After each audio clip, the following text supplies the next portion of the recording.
ஒரு அடர்ந்த காட்டில் சிறிய மான் குட்டி ஒன்று வாழ்ந்து வந்தது.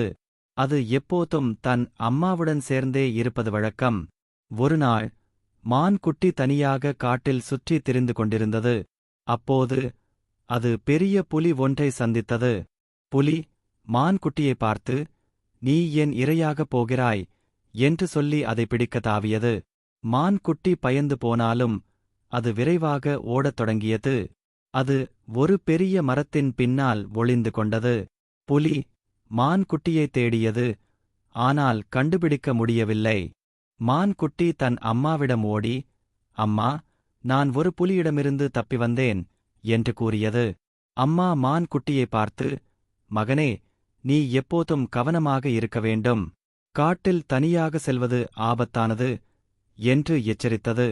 மான் குட்டி தன் தவறை புரிந்து கொண்டு மறுபடியும் தனியாக செல்லாமல் இருக்க உறுதி எடுத்துக்கொண்டது. இந்த கதையிலிருந்து கற்றுக்கொள்ளக்கூடிய பாடம், கவனமாக இருப்பது மற்றும் பெரியவர்களின் அறிவுரைகளைக் கேட்பது மிகவும் முக்கியம். என்ன குட்டீஸ், இந்த கதை உங்களுக்கு பிடித்திருக்கும் என்று நம்புகிறேன்.